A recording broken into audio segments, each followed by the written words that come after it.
Hi students, welcome back to my channel. आज मैं आपको अकाउंट्स में 11th क्लास स्पेशली मैं थ्योरेटिकल चैप्टर बहुत दिन से पढ़ा रहा हूँ। आज मैं आपको 11th का फर्स्ट प्रैक्टिकल, जिसको न्यूमेरिकल्स बोलते हैं हम लोग अकाउंट्स में, कॉमर्स में न्यूमेरिकल चैप्टर पढ़ा रहा हूँ, दैट इज अकाउंटिंग इक्वेशन। ये एग्जाम में 5 to 6 मार्क्स आता है यूनिट टेस्ट में। ये मेरा फर्स्ट चैप्टर है न्यूमेरिकल का। तो लेट्स स्टार्ट अकाउंटिंग इक्वेशन। ये अकाउंटिंग इक्वेशन क्या है? अकाउंट्स हमें पता है, अकाउंट्स को हम लोग बोलते हैं डबल एंट्री सिस्टम। मींस आपको हमेशा प्रूव करना है debit equal to credit. Debit में जितना लिखना है, क्रेडिट में उतना लिखना है। मींस डेबिट में 600 तो क्रेडिट में 600। ये आपको हमेशा लिखते रहना है और प्रूव करते रहना है। ये प्रूव करने के लिए और बेसिक कॉन्सेप्ट को, आपको डेबिट और क्रेडिट का कॉन्सेप्ट को क्लियर करने के लिए, क्या आ रहा है क्या जा रहा है, ये चैप्टर बनाया गया है अकाउंटिंग इक्वेशन। हमें याद रखना है लाइफ टाइम अकाउंट्स बेसिकली 4 चीज पर बनता है। मैं बार बार हर क्लास में बोलता हूं, assets, liability, expenses, income. Expenses, income, asset, liability, ये 4 चीज पर अकाउंट्स बना गया है। लायबिलिटी का एक पार्ट है कैपिटल, वो बाद में। तो स्टार्ट करते हैं। अकाउंटिंग इक्वेशन एक प्रूविंग चैप्टर है। प्रूविंग चैप्टर का मतलब क्या है? अकाउंट्स में डेबिट इक्वल टू क्रेडिट ये हो रहा है कि नहीं, ये प्रूव करने के लिए हम चैप्टर यूज करते हैं अकाउंटिंग इक्वेशन। मींस हम डेबिट क्रेडिट को प्रॉपर बैलेंस कर रहे हैं कि डेबिट साइड ज्यादा या क्रेडिट साइड ज्यादा, ऐसा नहीं होना चाहिए। हमेशा अकाउंट हर बार बैलेंस होना चाहिए। इस बैलेंसिंग सिस्टम को हम लोग बोलते हैं अकाउंटिंग इक्वेशन। तो अकाउंटिंग इक्वेशन में हम लोग बोलते हैं assets equal to liability plus capital. बहुत जन assets equal to capital plus liability बोलते हैं, ये इंटरचेंजेबल वर्ड है।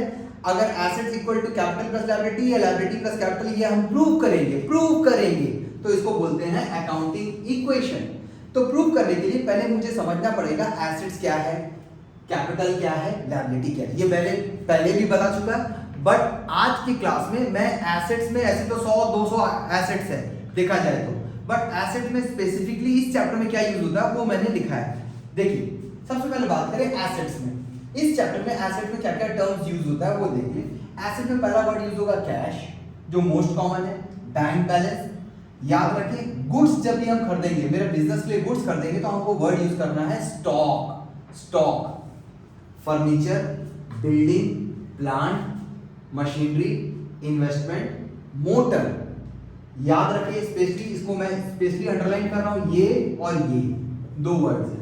याद रखें डेटर जिसको कस्टमर बोलते हैं। जब भी क्वेश्चन में क्रेडिट सेल वर्ड आएगा तो मेरे पास कस्टमर वर्ड आएगा, दैट इज डेटर। उसके अलावा bill receivable, BR short form लिखा हूं। प्रीपेड एक्सपेंसेस या एडवांस पेड, मैं किसी को एडवांस पेड करता हूं, तो ये हो गया एसेट का एग्जांपल। फिर से बोलो, cash, bank, stock, furniture, building, plant, machinery, investment, motor. Credit sale equal to debtor, credit sale equal to debtor, stock और गुड्स के बदले स्टॉक यूज करना है वर्ड। ये रहा मेरा एसेट्स। अब नेक्स्ट वर्ड है कैपिटल। आपको कैपिटल देगा नहीं वर्ड, आपको समझना है कैपिटल कब यूज करते हैं। जब हम स्टार्ट करते हैं बिजनेस तो कैपिटल लगाते हैं, या कमेंस करते हैं बिजनेस या ओपन बिजनेस। बोलेगा स्टार्टेड बिजनेस, कमेंस बिजनेस या ओपन बिजनेस, तो मेरे को कैपिटल वर्ड यूज करना है। थर्ड आते हैं लायबिलिटी। लायबिलिटी का मतलब होता है जो मेरे को फ्यूचर में पे करना है। लायबिलिटी के टर्म में आइटम आएगा क्रेडिटर, ये सबसे इंपॉर्टेंट वर्ड है। जब हम उधारी में क्रेडिट पे परचेज करेंगे तो क्रेडिटर वर्ड यूज करना है। जैसे मैंने बताया था, क्रेडिट सेल में डेटर है, क्रेडिट परचेज में क्रेडिटर है। Credit purchase equal to creditor, purchase equal to creditor, purchase equal to creditor, याद रखें। उसके अलावा लोन अगर हम लोग बैंक से लें, किसी से लें, आउटस्टैंडिंग एक्सपेंसेस, मुझे किसी को देना है, दैट इज लायबिलिटी। उसके अलावा बिल पेबल, ये कुछ एग्जांपल्स हैं लायबिलिटी के। ये हो गया कैपिटल, लायबिलिटी और आपका एसेट्स। थर्ड और फोर्थ और फिफ्थ वर्ड है अकाउंटिंग इक्वेशन में जो टर्म यूज नहीं किया जाता है वो है एक्सपेंसेस, इनकम। अकाउंटिंग इक्वेशन में एक्सपेंसेस और इनकम का प्लेस नहीं है। मैंने बताया था एक्सपेंसेस मुझे किसी को शॉर्ट टर्म पेमेंट करना है। एक्सपेंसेस में जैसे मुझे रेंट पेड करना है, इंटरेस्ट पेड करना है, कमीशन पेड करना है, loss on sale, discount of, मुझे किसी को पे करना है स्पेसिफिक पर्पस के लिए, वो एक्सपेंसेस बनेगा, और मुझे पैसा रिसीव करना है वो इनकम बनेगा। ये कुछ एग्जांपल है एक्सपेंसेस इनकम का जो अकाउंटिंग इक्वेशन में बिल्कुल नहीं आता है। मुझे ये 3 चीज से अकाउंट बनाना है। इसका ट्रीटमेंट स्पेसिफिक होगा क्या होगा मैं आगे चल के बताऊंगा। तो स्टार्ट करते हैं अकाउंटिंग क्वेश्चन का न्यूमेरिकल क्वेश्चन। स्टार्ट करते हैं। अकाउंटिंग क्वेश्चन के बारे में मैंने बता दिया।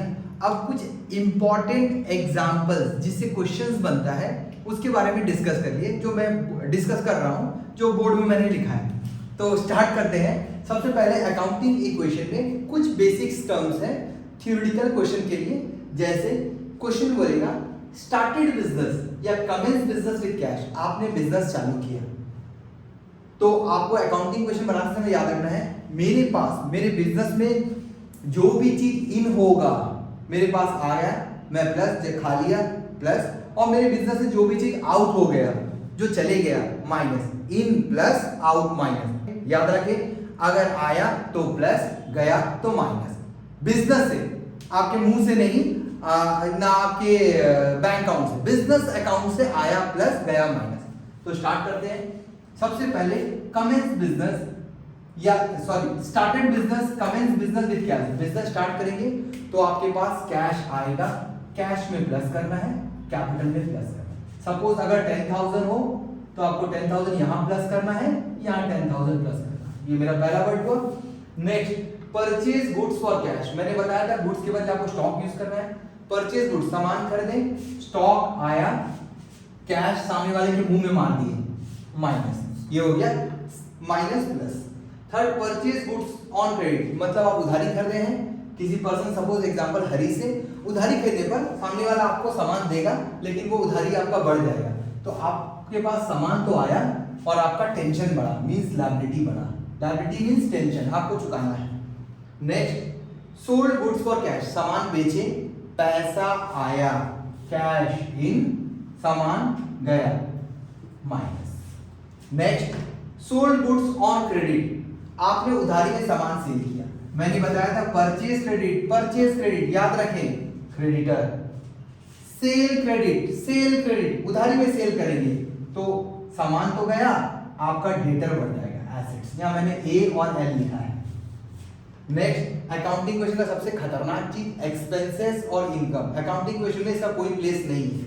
मींस अगर एक्सपेंसेस आप कैसे पकड़ेंगे, क्वेश्चन में बोलेगा salary paid, rent paid, interest paid, आप इसका कॉलम नहीं बना सकते। तो आपको डायरेक्ट आपके दुकान से पैसा जाएगा कैश माइनस, आपका कैपिटल गिर जाएगा माइनस। सिमिलरली कोई भी इनकम का अकाउंटिंग क्वेश्चन प्लेस नहीं है। अगर इनकम रहेगा तो cash plus capital plus. Income कैसे पकड़ेंगे, क्वेश्चन में रिसीव्ड वर्ड रहेगा, समझ जाए इनकम है, पेड वर्ड रहे तो एक्सपेंसेस है, ध्यान रखिए।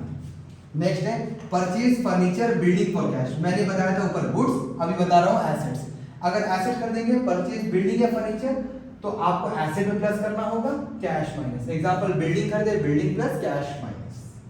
डिपॉजिट इनटू बैंक, कहां जमा किए जी आप, बैंक में जमा किए। क्या जमा किए, आपका मुंह, कैश। तो क्या करेंगे आप, बैंक में प्लस करेंगे, कैश से माइनस करेंगे। इसके ऑपोजिट आपने बैंक से पैसा निकाल लिया तो आपके पास कैश आएगा, कैश प्लस बैंक बैलेंस आपका घट जाएगा।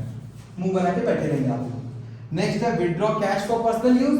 अगर आपका पर्सनल यूज हो रहा है, फिर से अकाउंटिंग क्वेश्चन में हम पर्सनल यूज को एक्सपेंसेस ही मान लेते हैं। पर्सनल यूज होगा तो आपका कैश घट जाएगा, शॉप से आप पैसा निकाल के गए और आपका कैपिटल घट जाएगा दुकान का।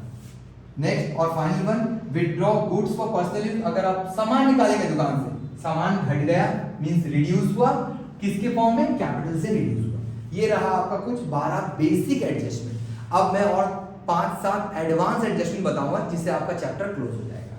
बाकी सारा एडजस्टमेंट जो बचा 6 एडजस्टमेंट है वो आपको ध्यान देना है। ये 6 एडजस्टमेंट जो दिया वो बाकी मैं 12 के बाद, ये बहुत डिफिकल्ट एडजस्टमेंट है जो कि आगे एडवांस क्वेश्चन में आता है, थोड़ा देख लें। सबसे पहले मुझे आएगा एडजस्टमेंट सैलरी आउटस्टैंडिंग या रेंट आउटस्टैंडिंग। मुझे रेंट देना है तो इसका ट्रीटमेंट क्या होगा। अगर आपको रेंट देना है तो आपको एक आउटस्टैंडिंग सैलरी या रेंट का कॉलम खोलना पड़ेगा लायबिलिटी में। ध्यान रखें लायबिलिटी में आप प्लस करेंगे और आपका कैपिटल घट जाएगा, कैपिटल से माइनस करेंगे। नेक्स्ट अगर प्रीपेड या एडवांस रेंट रहे, एग्जांपल मैं रेंट बोल रहा हूं, एडवांस सैलरी, एडवांस इंटरेस्ट कुछ भी हो सकता है, तो आपको एडवांस रेंट बोल के कॉलम खोलना पड़ेगा, उसमें प्लस करेंगे और आपका कैश चले जाएगा, कैश से माइनस। इसमें थोड़ा सा और भी कॉन्फ्लिक्ट्स है जो आगे चल के डिस्कस करेंगे। नेक्स्ट है depreciation on furniture, means asset का प्राइस गिर गया, ये भी एक तरह का एक्सपेंसेस है। तो हम लोग क्या करेंगे, मान लेते हैं डेप्रिसिएशन ऑन फर्नीचर या मशीनरी है, मशीनरी मानता हूं। मशीनरी से माइनस करना है आपको और कैपिटल से माइनस करना है क्योंकि लॉस है। Next interest accrued but not receive, मतलब इंटरेस्ट मिला था नहीं मिला, तो ये आपके लिए एसेट्स है। तो आपको एसेट में कॉलम खोलना पड़ेगा, इंटरेस्ट एक्रूड प्लस करना होगा और कैपिटल में प्लस करना होगा। उसके अलावा अगर इंटरेस्ट, पूरा बुक में दो इंपॉर्टेंट एडजस्टमेंट है, ध्यान दें, इंटरेस्ट ऑन कैपिटल और इंटरेस्ट ऑन ड्रॉइंग, ये दो एडजस्टमेंट में capital plus capital minus, capital plus capital minus, क्योंकि बिजनेस में जो पैसा जा रहा है वही पैसा आ रहा है। लास्ट फाइनल दो एडजस्टमेंट और जो क्लोज हो जाएगा मेरा ये चैप्टर।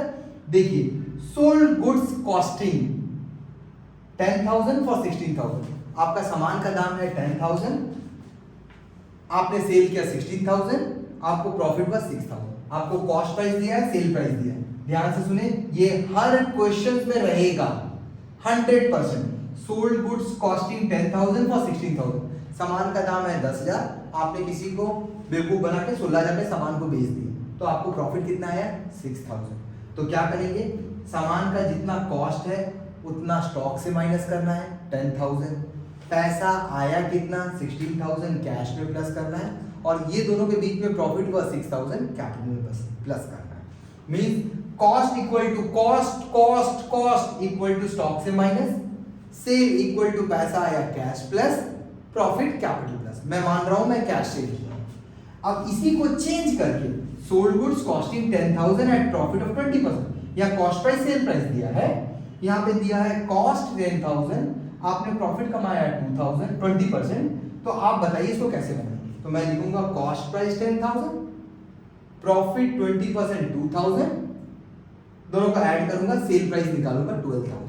कॉन्सेप्ट दोनों में सेम है, ध्यान दें इधर में कॉस्ट जो होगा stock minus cost, stock minus cost, stock minus profit capital plus, और लास्ट में सेल होगा, पैसा आएगा कैश प्लस। मैं सिर्फ प्रॉफिट ले रहा हूं, आगे चल के मैं लॉस भी लूंगा एज पर क्वेश्चन। ये रहा मेरा आज का अकाउंटिंग इक्वेशन पर फाइनल थ्योरेटिकल वीडियो। इसमें मैं आगे चल के आपको प्रैक्टिकल क्वेश्चन भी बताऊंगा। अगर आपको ये वीडियो पसंद आया तो प्लीज आप लाइक, शेयर और सब्सक्राइब करें। मेरा वीडियो आप लोग को लगता पसंद नहीं आ रहा, अगर आपको कुछ प्रॉब्लम्स है या कुछ समझने में प्रॉब्लम हो रहा तो प्लीज मुझे कमेंट करके बताएं। इस वीडियो के लिए थैंक यू।